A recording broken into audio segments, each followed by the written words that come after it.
we have to worship. What a son we have to praise. And what a future lies before us. Every Sunday, another succession of earth-shaking revelations. Not only for individuals, but for the world at large. It's astonishing. It's accurate. It's prophetic. Just what the Bible says. Prophecy never had its origin in the will of man. But holy men spoke the message of God as they were carried along by the Holy Spirit. We watch it happen, live and direct, in the Synagogue Church of All Nations. Every Sunday. Now stay tuned as we bring to you yet another prophecy confirmation. Don't go anywhere. God is still saying something. Emmanuel, God is still saying something. This is Annette reporting for Emmanuel TV. In the month of July 2009, Prophet T.B. Joshua prophesied concerning disastrous events that would begin to occur in the month of August 2009. These were his words on Sunday, the 19th of July 2009. The sea is warming up. Sea is warming up. And something is warming up inside the sea, the ground, the land, down sea. There's going to be earthquake. And that will flush, bring the water into the city, into the community, and it will look like tsunami. Those who tourists living very close to the sea, this is a warning. The Asia country. Let us now listen to the words Prophet T.B. Joshua spoke on Sunday, the 26th of July, 2009, in which he revealed the exact dates these events would begin to occur. Pray fast. The month of August 7. 7, 8, 9, 10. Why all this happen? Because we are in a generation without faith, without hope. Anytime there's a message, is that one is positive, the rest negative, because we are in a generation without faith and without hope. There's some situation that can be reversed, but we cannot do it alone here. But when the whole world hear it, instead of them also to take cognizance about the matter and join us in prayer, because it is two-sided affair.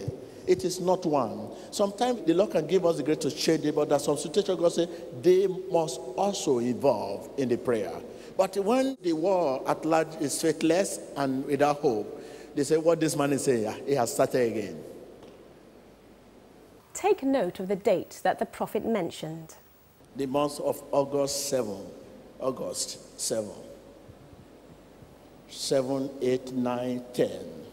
On the 7th of August, Friday, 2009, Typhoon Morakot struck Taiwan as it began to wreak devastation in the Asia-Pacific region.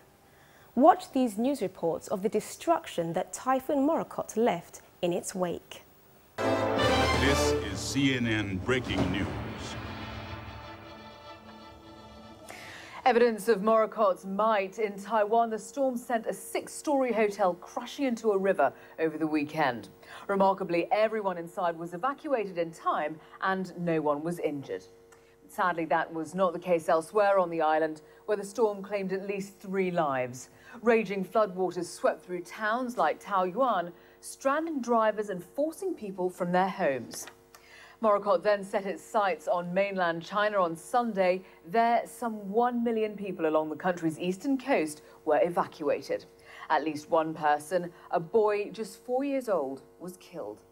Chinese officials are trying to reach residents stranded by the storm, and that is a massive undertaking. Our Emily Chang joins us now from the Chinese capital. Emily, just bring us up to date with what you're hearing about the storm's destruction in China. Well, Anjali, right now officials are shuttling water and food, mostly instant noodles, to residents who are stranded by these high floodwaters. The Chinese government has evacuated about 1 million people to higher ground. They've sent out 8 million text messages. That is the way the Chinese government generally tries to get the word out in these situations. Of course, China has a lot of experience with typhoons. This happens every year, but they don't want to take any chances. Luckily, the typhoon has weakened considerably in the last few hours, And the headline really is that it is Shanghai is out of the woods. It is heading toward Shanghai, but it's still about 500 kilometers away from the city, and it looks like the brunt of the storm will dissipate before it strikes there. The big concern is still Fujian and Zhejiang province. This is very fragile coastline, low-lying areas. The river deltas fill up very quickly there, so flash floods, landslides, still an imminent concern there.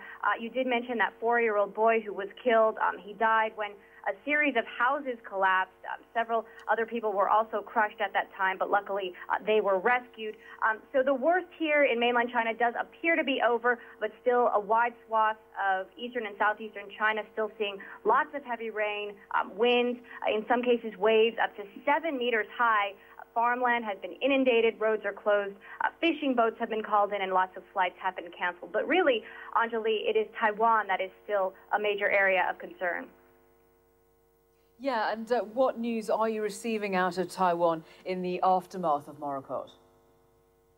Well, you know, officially the storm has moved on, but Taiwan is still seeing lots of heavy rain. This is more rain than the island has seen in half a century. It's already gotten more than 2.5 meters or 7 feet of rain. And we did see that incredible video of that hotel literally falling over. It was one of Taiwan's most famous hot springs resorts, but luckily it's believed to have been completely evacuated before it collapsed. On the rest of the island, though, the story is not so dozens of people are dead or missing. One woman was killed when her car plunged into a ditch. Several cars have been engulfed by rivers that have just swollen very, very suddenly. 16 people disappeared when a makeshift building was washed away. Fishermen vanished when their boat capsized. So a lot of possible deaths in Taiwan, and officials there really still on high alert, Anjali.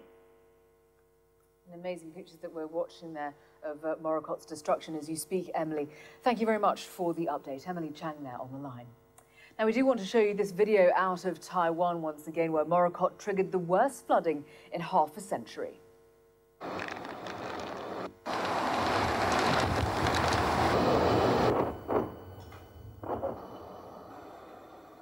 The storm dumped more than 200 centimeters of rain on the island and caused a hotel to collapse.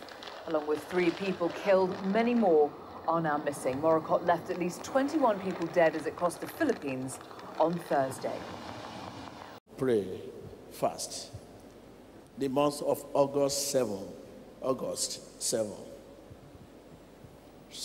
8, 9, 10. Why all this happened? Because we are in a generation without faith, without hope.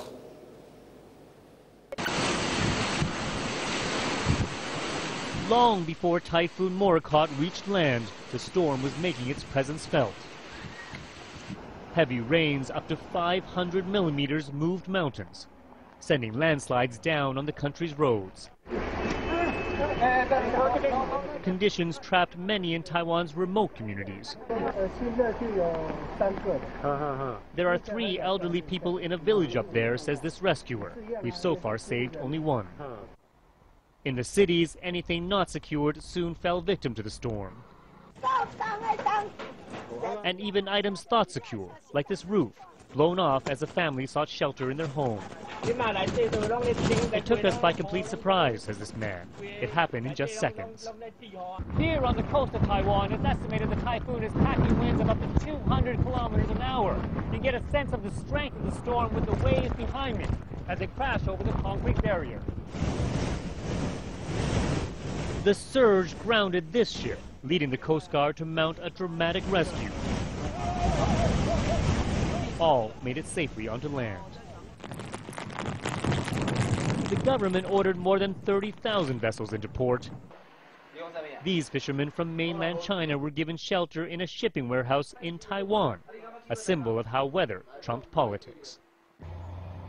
In just 48 hours, what was first rated as a tropical storm doubled in size, threatening the entire island. The typhoon led the government to cancel trains and more than 100 flights, leaving thousands of stranded travelers. We've been looking for other ways out, but there just aren't any, says this man. There's nothing we can do. Morakot struck on the 50th anniversary of one of Taiwan's most lethal of typhoons. The significant date wasn't lost on residents here. And with storm season just beginning, the island is bracing for much more. Steve Chow, Al Jazeera, Taipei. Typhoon Morakot stormed through Taiwan before slamming into eastern China over the weekend. The weekend of Morakot's wrath, from Friday the 7th of August through to Monday the 10th of August, has affected a staggering 11 million people in China alone. On the 4 consecutive days in August, specified by Prophet TB Joshua, the 7th, 8th, 9th and 10th, disasters which made headline news occurred in succession. Let us watch more news reports from this catastrophic weekend in August. And rescue workers in Taiwan search for more than 700 still missing, feared buried in a landslide triggered by Typhoon Morakot. In Taiwan, helicopters have brought out about 150 people from a mountain village in the south that was hit by a huge mudslide, but the search is still going on for many people still feared trapped there. Reports say that hundreds remain unaccounted for.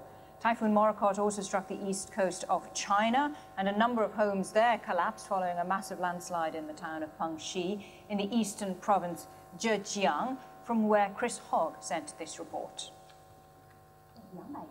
These were homes destroyed in seconds when half a hillside fell on top of them. The late-night landslide triggered by relentless rain piled mud and debris to the families living below. They were buried alive. Suddenly I heard rumbling sounds. At the beginning I thought it was a steamroller driving by. I was curious as to why it was moving so fast, so I stood up and heard the sound across the street. And in about 1 second, the whole building came crashing down. Not all those pulled from the rubble survived, but some were saved, although badly injured. Officials say several homes had been empty, their owners elsewhere looking for work. Rescuers spent hours digging through the debris, checking there was no one left behind. In Taiwan, a different story. There, several hundred are still missing from one village buried by a river of mud. It's completely cut off. This man from the village says he thinks his father and mother have been washed away in the floods. Across the island, much of the farmland, many of the roads are still underwater. The Taiwanese authorities warn that as rescue and relief efforts continue, the death toll there is likely to rise. Chris Hogg, BBC News, Zhejiang in eastern China. Taiwan and China were not the only Asian nations to be affected by these dreadful disasters, as on Sunday the 9th of August 2009, a terrible landslide occurred in India, where at least 43 people were buried alive. Watch another shocking report. Dozens of people are dead or missing in the Himalayan foothills after a landslide also triggered by heavy rain there. Residents of 3 remote villages were buried alive in Sunday's disaster. Officials are blaming the tragedy in part, in this case, on major deforestation. It makes the land definitely more susceptible to this kind of phenomenon.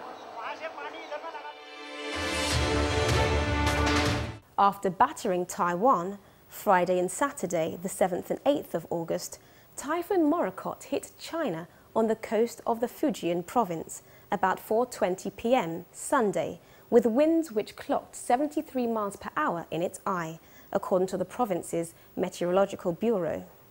Watch this. This has been a bad few days weather-wise for Taiwan, China and Japan. Of the 3, Taiwan was hit hardest. James Blake looks at the widespread destruction. A family watches helpless as their home is ripped from its foundations by the floodwaters. This is what Typhoon Morakot has left in its wake in Taiwan. After a massive rainfall over the weekend, rivers have burst their banks. One village, Shaolin, has been almost completely buried in a mudslide. It's impossible to reach the village now by land. The roads have been destroyed. So far, about 100 have been rescued by military helicopters and taken to emergency shelters. The rest of the villagers, possibly up to 600 people, are still missing. The mountain collapsed. We live on a lower level, and the landslide was on a higher ground. All my relatives were buried.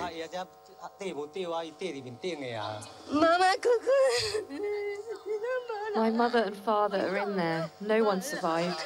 I have 4 relatives in there. The rescue effort is slow and agonizing. Bad weather has stopped helicopters reaching some of the more remote villages in the south of the island. The Taiwanese president today toured the affected areas and came face to face with one man's personal tragedy. It's not only my father who's missing. There's a lot of people with no food. Everything's been washed away by the floods. We've come to help everybody. I understand how you feel. You miss your father. It may be several days before officials know exactly how many people have been killed in Taiwan and how many are still trapped by the floods and the mud, as hundreds of people now wait and hope their families have somehow managed to escape. The typhoon, downgraded now to a tropical storm, has passed across to China, where 500,000 people in Fujian province had already been evacuated. The authorities say nearly 2,000 houses have been damaged, and in many areas, as rescue teams have discovered, there's still a high risk of mudslides.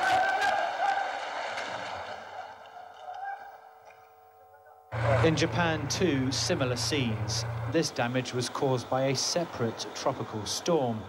Here, too, there have been floods. Here, too, thousands have been evacuated. And here, too, the exact number of people killed by these storms is still unknown.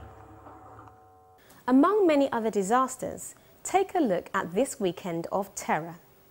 The 7th of August saw Typhoon Morakot strike Taiwan, lashing rain and provoking flash flooding. The 8th of August saw Typhoon Morakot ravage the island of Taiwan with record-breaking rainfall, the worst in half a century. The 9th of August saw a 6-story hotel swept away in floodwaters in Taiwan. 1 million evacuated as Morakot hits China, while in India, 43 people were buried alive under debris in a deadly landslide. The 10th of August saw Typhoon Ito hit West Japan and 2 earthquakes shake the seabeds of the Indian and Pacific Oceans, triggering a tsunami warning for 5 surrounding countries. Live from CNN Center, this is The Brief with Jim Clancy. And this is the half hour where we go straight to the bottom line of the stories that are making news all around the world. Hello and welcome, everyone. A year's worth of water, imagine it, a year's worth dumping down from the skies within just days. That's what Typhoon Morakot is doing as it moves further into China and leaves heavy floods in Taiwan. Authorities are saying this now, nearly 2.5 meters, that's right, 2.5 meters of rain fell over Taiwan over the weekend. Chinese media report more than 300 homes have collapsed there. Thousands of hectares are flooded already. Taiwan's government says at least 12 people were killed, 56 missing, but wait a minute, that figure far from complete. Police say in one mountain village alone, hundreds of people may have been buried alive in a landslide. Andrew Lee spoke with Jonathan Mann about the rescue efforts just a short time ago from Taipei. Things are terrible down here on the ground here in Taiwan as I see it. In the village of Xiaoling, this one single village, which ceased to exist, now 400 and around 800 people are still missing. Now, they could be stranded, but the exact number of people that are waiting to be rescued, it's hard to estimate. Why am I saying that? Because reports are still coming in, and SOS are still coming in. Because as we speak now, the power lines are being fixed, the phone lines have been fixed, the cell phone lines the hub stations are being fixed. So stranded people, they are sending in SMS short messages, calling out for help. Calling out for help. Let's shift our focus now to China, the mainland. More than 1 million people displaced by Morakot's floodwaters. Emily Chang has more on the storm and the enormous relief effort being mobilized by Beijing. Worst rain is over in Shanghai, and the storm has now moved north. It's the areas south of Shanghai that are still a serious concern. We're talking about Fujian and Zhejiang province. These are very low-lying areas, fragile coastline, where river deltas fill up quickly. They've already gotten a lot of rain, and more is not going to help. So landslides and flash flooding still a grave danger in those areas. Winds are still gusting, trees have fallen, villages have been inundated, and thousands of homes have collapsed. A 4-year-old boy was killed when his home collapsed in the town of Wenzhou. State-run media says rescuers tried their best to save him, but it was just too late. As the rains continue, Chinese officials are riding around on bicycles to the hardest hit areas, passing out things like instant noodles, water. Red Cross workers are also out there handing out relief kits, things like towels, shoes, and other everyday items. The Chinese government has evacuated 1 million or so people, a lot of these people taking shelter in government buildings, and the government continues to update residents via text message to mobile phones about the impending weather conditions. But for now, lots of flights have been canceled, boats have been called back to shore, and bus transportation has been suspended. Harry Smith gives us the rundown on a deadly weekend. One distraught family watch as their home disappears in the flood.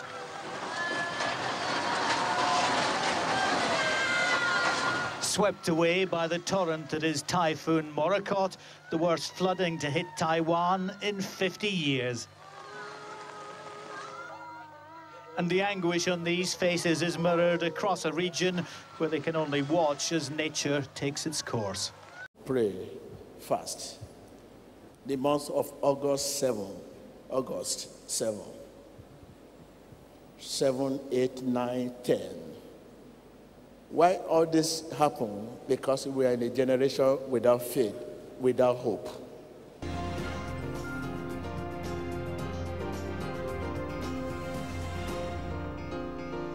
There are villages that are stranded, many that are considered missing, and now I guess the government is using rescue dogs any means necessary to try and find any of the missing or stranded villages. Tell us about that and how difficult it is at this point.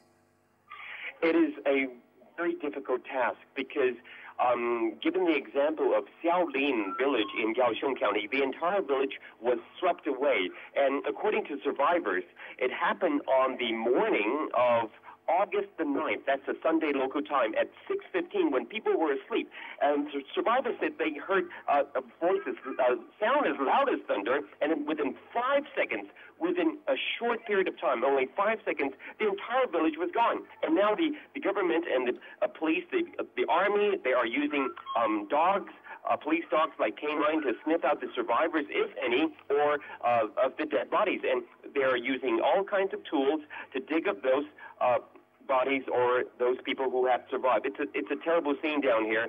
And they were dropping these aid, food, medicine, but then the survivors are calling out for something else, Monita, and they were calling out for body bags. So it's utter devastation down here.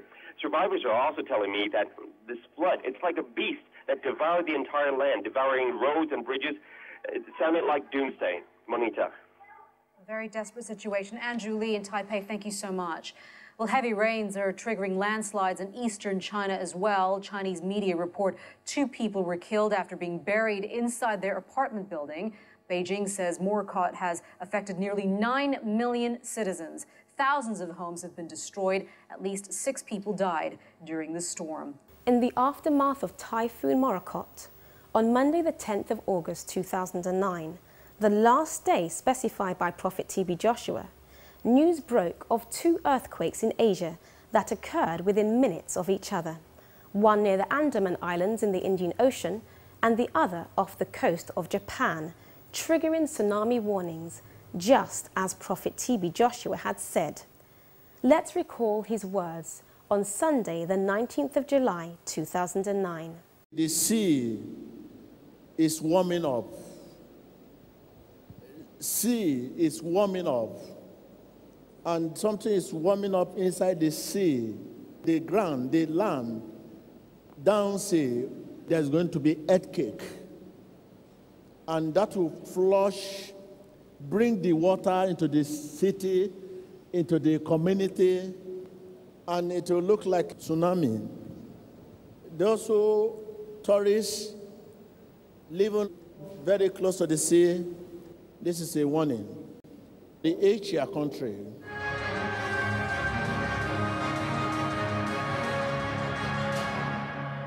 All right, you're back with Connect the World. We want to take you to a breaking news story that is just coming into CNN Center. Hala Grani is at the eye desk for you. Hala. Becky, yes, we understand a tsunami watch has now been issued and is in effect for India, Myanmar, Indonesia, Thailand, as well as Bangladesh. The breaking news coming into us, a 7.6 magnitude earthquake off of the Andaman Islands, which belong to India in the Indian Ocean. Guillermo Arduino joins us now with details on what more we know regarding the tsunami watch. Guillermo. The most important thing to know is that whenever we're dealing with a hurricane, an earthquake of this magnitude, a tsunami watch warning is generated instantly. So you can take a router 493. We have Google Earth and we can show you the location exactly. Also bear in mind that this happens right on a fault line, so it's very prone for action like this, very close to Sumatra. And that's it. The USGS, that's the Geological Authority in the United States, the red dot is marking where the epicenter is. It happened roughly half an hour ago, 35 minutes ago. You see the Andaman Islands, Indian territory, and then that's right outside the tip of the island where the epicenter is. And the line that you see around, a thin line, that is marking the fault line. So you see how close we are where those tectonic plates interact with each other, and we expect movement like this. In this case, the number, the sheer number, 7.7 or 7.6 is extremely significant. Now, the Tsunami Warning Center, another organization that Becky mentioned, evaluates the situation from the point of view of a tsunami. This earthquake happened very deep in the ocean. The ground, the land, down sea, there's going to be earthquake, and that will flush, bring the water into the city, into the community, and it will look like tsunami. Those who tourists living very close to the sea, this is a warning. The Asia country.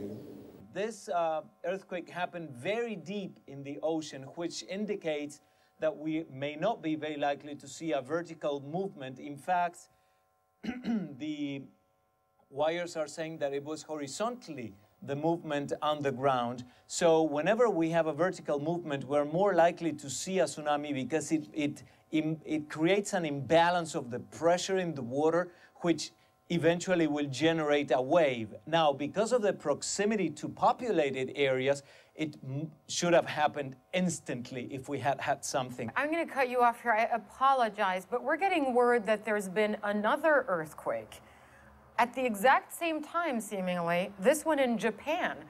We can go to Morgan Neal, who is live in Tokyo, with the latest on that. Morgan, what can you tell us?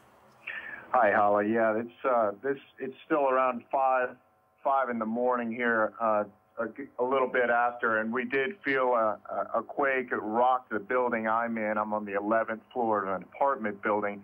Should point out this is something that happened just late Sunday, local time here in Tokyo as well.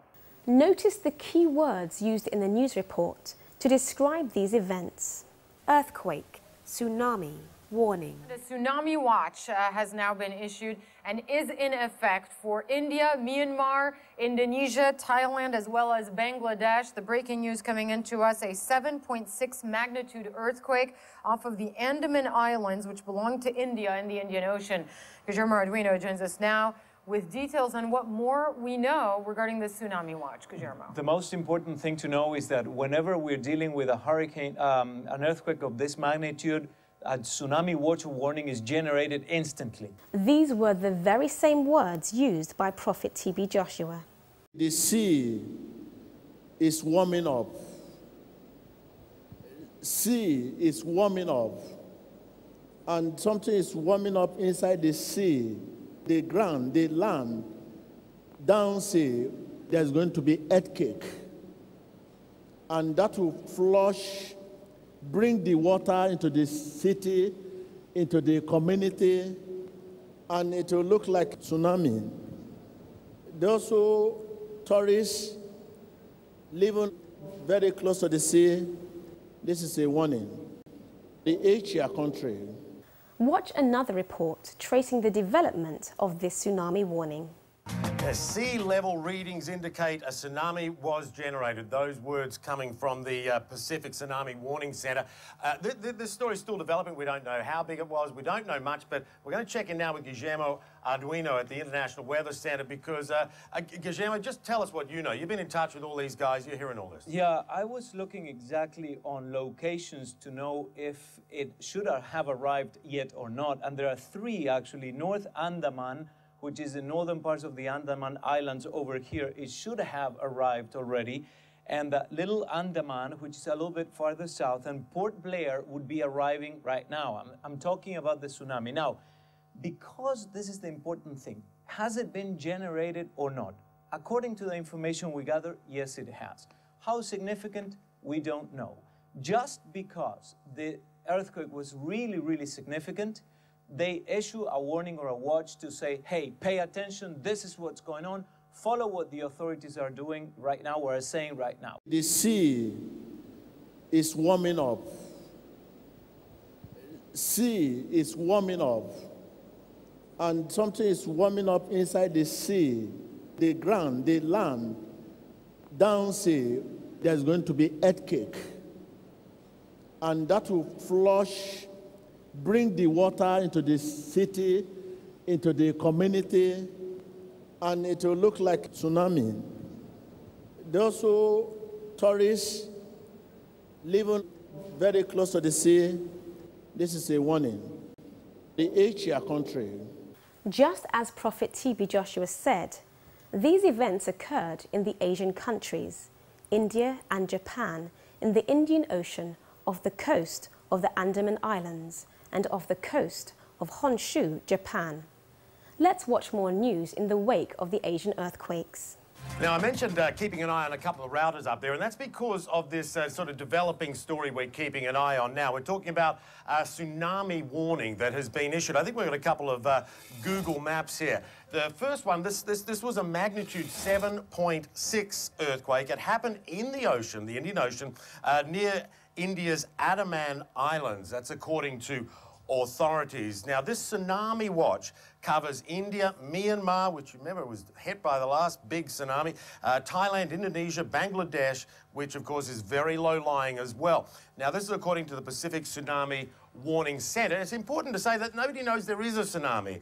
There is the conditions for one following this earthquake, and everybody, of course, very nervous after the damage done by the last big tsunami. So everyone's just keeping an eye on this at the moment. Now, you just saw Tokyo there, and that's because there was also an earthquake there, that preliminary magnitude given at 6.6.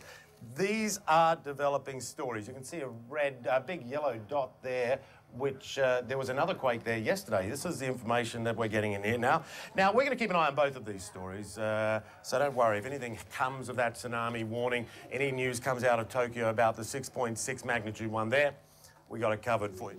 And it will look like tsunami.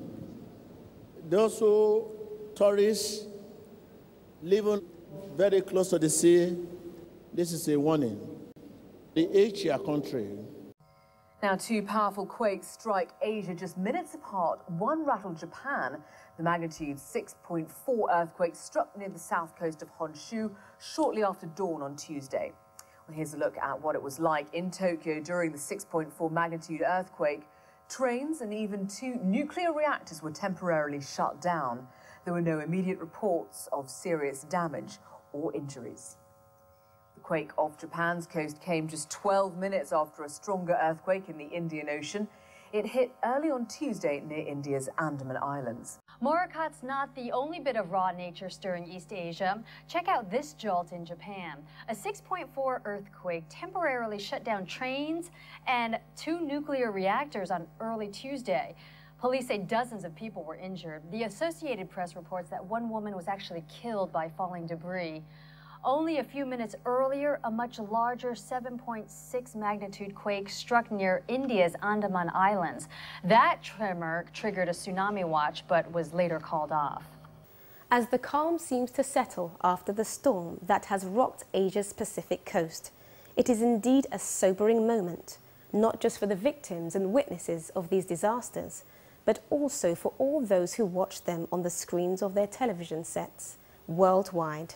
It has been 1 week since Typhoon Morakot slammed into Taiwan, and still efforts to reach those who survived the storm push on. Here's the latest that we know. 121 people are known to have been killed, but Taiwan's president says the death toll could exceed 500. 45 people were injured and 53 are listed right now as missing. A Buddhist memorial service is underway to remember those killed in the storm. More people died in the village of Shaolin than anywhere else in Taiwan. Our Pauline Child traveled there and shows us the destroyed village and talks with families.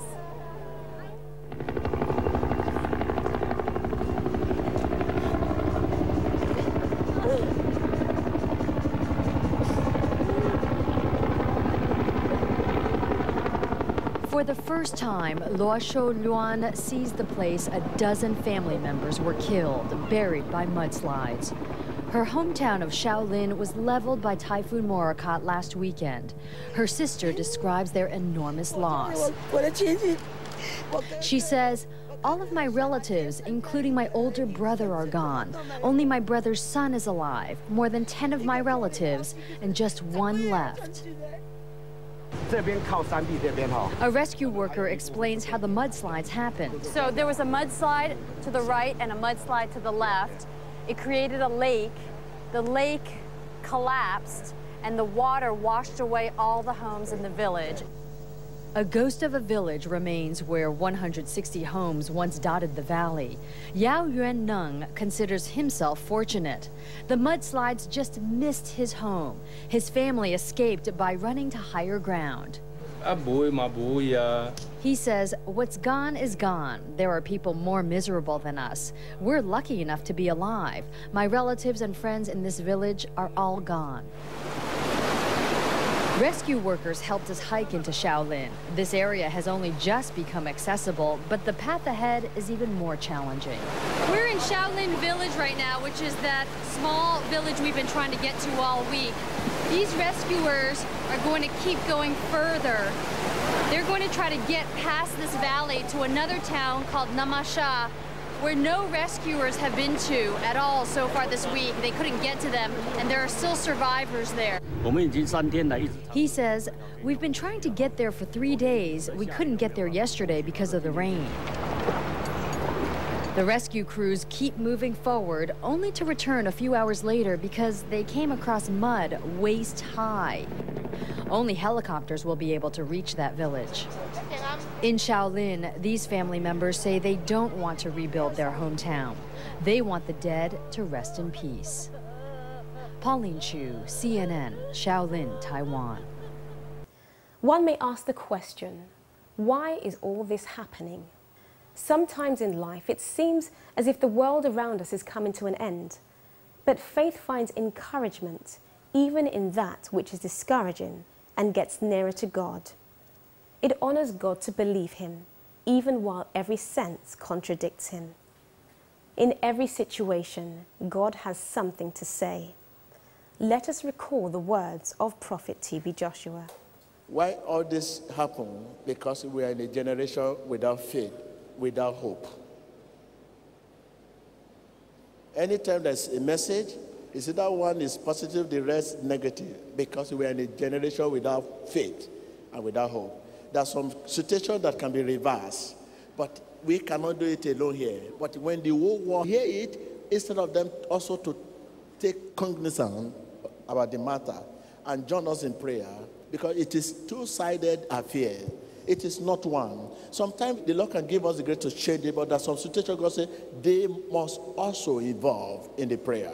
But when the world at large is faithless and without hope, they say what this man is saying, he has started again. We at Emmanuel TV and the Synagogue Church of All Nations pray for the nations of Taiwan, China, Japan and India, for all those who lost their loved ones and whose lives were affected by these disasters, that the eternal God would be their refuge. We pray for this generation, that God would open the eyes of our faith, that we may know God's will concerning our situation, that we may know that God is still saying something in the light of these tragic events.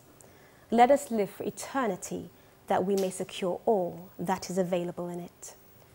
To witness the power of prophecy firsthand on a personal, local, and international level, join us every Sunday for our live service on Emmanuel TV at 9 a.m. West Africa time, 10 a.m. Central Africa time, 3 p.m. Indochina time, 6 p.m. Australian Eastern Standard Time, 12 a.m. Pacific time, and 3 a.m. USA Eastern Standard Time. This is Annette reporting for Emmanuel TV. And remember always, God is still saying something.